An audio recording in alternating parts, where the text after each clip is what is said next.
دو قومی نظریہ کے خالق سر سید احمد خان کی یوم ولادت کی مناسبت سے علی گڑھ مسلم یونیورسٹی اولڈ بوائز ایسوسی ایشن کے تحت علی گڑھ انسٹیٹیوٹ آف ٹیکنالوجی میں تقریب کا انعقاد کیا گیا۔ اس میں علی گڑھ مسلم یونیورسٹی انڈیا کے شعبہ عربی کے سربراہ پروفیسر ابو سفیان اصلاحی نے بطور خاص تقریب میں شرکت کی۔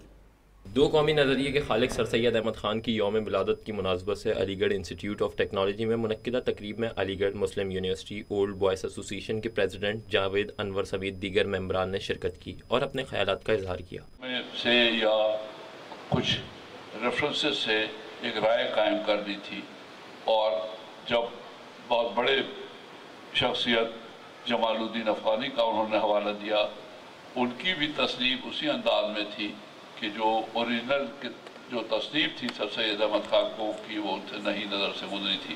بہرحال تو ہماری ذمہ داری ہے کہ سر سید احمد خان کو کی صحیح تصویر سامنے لائی جائے۔ اس موقع پر سیکریٹری امیوبا محمد ارشد خان کا سر سید کی زندگی اور مسلمانوں کے لیے ان کی گرہ قدر خدمات پر تفصیلی روشنی ڈالتے ہوئے کہنا تھا کہ سر سید احمد خان کا جو مشن ہے تعلیمی تحریک کا، وہ ہم لے کے چل رہے ہیں۔ یہ آپ یہ ادارے دیکھ رہے ہیں، یہ انہی کی بنیاد ہے، یہ اسی نظریے پہ قائم ہے۔ ان کا ہمیشہ سے ایک کال رہا ہے کہ جب بھی علی گڑھ سے کوئی بچہ نکلے تو اس کے دائیں ہاتھ میں قرآن، بائیں ہاتھ میں سائنس اور سر پہ لا الہ الا اللہ رسول اللہ ان کے ماتھے پہ لکھا ہو۔ تو یہ ان کا ایک سمجھے ایک نظریہ تھا، تو اس نظریے کو ہم لے کے چل رہے ہیں۔ اور سائنس ٹیکنالوجی آج سے 100 سال پہلے انہوں نے یہ نظریہ پیش کیا کہ سائنس میں مسلمانوں کو آگے بڑھنا چاہیے۔ تقریب میں شریک علی گڑھ مسلم یونیورسٹی بھارت کے شعبہ عربی کے سربراہ پروفیسر ابو سفیان اصلاحی کا K21 نیوز سے گفتگو کرتے ہوئے کہنا تھا کہ ان کی سارے جو مقالات ہیں، ان ساری چیزوں کو آپ دیکھیے تو سر سید کی زندگی سے ایک ہی چیز اٹھتی ہے کہ علم کو فروغ کیسے دیا جائے۔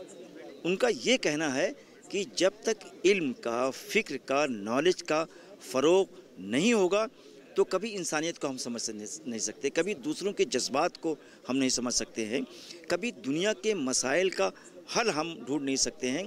اور یہ بھی انہوں نے کہا تھا کہ جس کے پاس ایجوکیشن ہوگی دنیا اسی کی مٹھی میں ہوگی۔ سر سید احمد خان کی یوم ولادت کی مناسبت سے علی گڑھ انسٹیٹیوٹ آف ٹیکنالوجی میں منعقدہ تقریب میں شریک مہمانوں میں انتظامیہ کی جانب سے شیلڈ بھی تقسیم کی گئی۔ کیمرہ مین محمد حنین کے ساتھ سید زہیب K21 نیوز کراچی۔